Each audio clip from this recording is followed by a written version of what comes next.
There's an interesting verse. We have a spiritual audience out there in Flashpoint, and it refers to when Satan takes people captive at will. What you're looking at in media and on the left is a situation where people are beyond the point of rational, objective discourse. Because there's a number of people that are actually turning in their opinion of Trump. The African-American male, for instance, population has gone up to 26%, shifting towards Trump. So there's a number of people that no matter what kind of propaganda has been bombarding them, are still able to think. But there is a group of people, and you'll hear them in the political class, and you'll hear them in the media, and you'll hear them frequently in academia. Honestly, Gene, they are taken captive at will. And this is the language we have in the New Testament of people who have lost the objective faculty use of their mind and have it kind of seized with a kind of narrative and perspective that overrules their own judgment. And now an idea has them. They don't have an idea. Christian nationalist Lance Wallnau is looking for new ways to scare Christian voters into merging their religious beliefs into worshiping the candidacy of Donald Trump. So while evidence piles up on their Messiah constantly, they got to skip by the nuance, blow by the obvious irony here, and go straight to it. Opposition to Donald Trump is the devil. You're going to see this increasing for the next year, unlike 2020. The rhetoric, the emotion, and the degree of bizarreness is going to start to manifest, and we're going to have to be really held back by the fruit of the Spirit of self-control, because we're going to be in the presence of demons talking through people. Under normal circumstances, political preachers that fleece their followers for BMWs, houses, and airplanes are worth pointing out to warn followers of their scheme. But as this Republican Party openly shifts from exploiting Christians for votes to using them for blatant power grabs, the stakes are rising. 3% of the population, roughly 3 to 4% of the population, are radical leftist elites. 30% of the population are evangelical born-again Christians that are inclined to go towards Pentecostal language. I mean, we're really out there. They've changed the definition of marriage, so they've taken over family.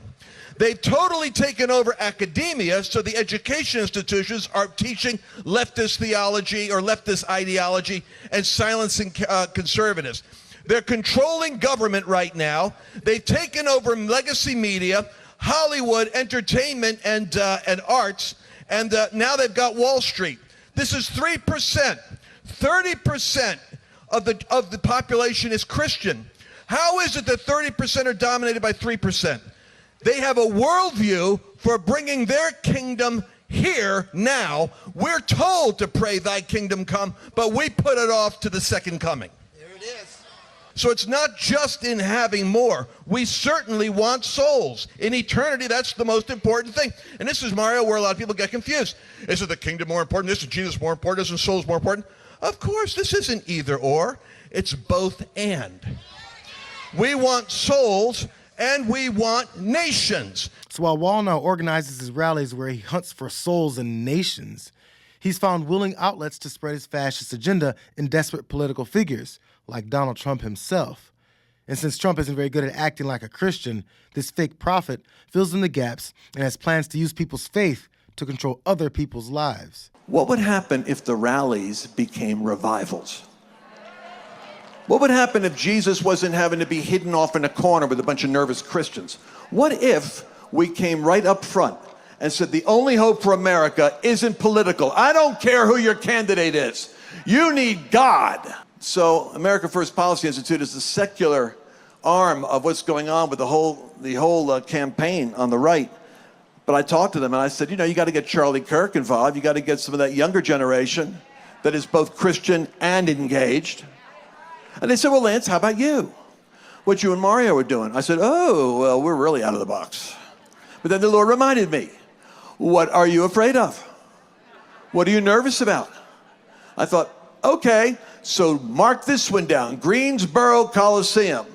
It's our first experiment at inviting the Republican Party to a major event at a conference, and lo and behold, the gospel shows up.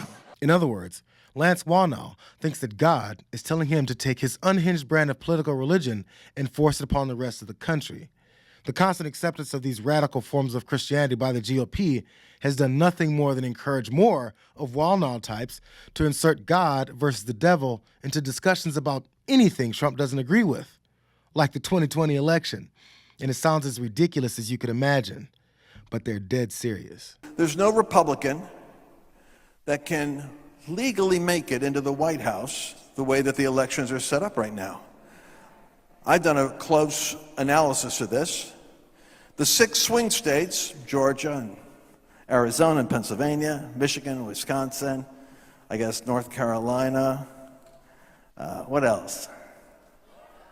Georgia, thank you.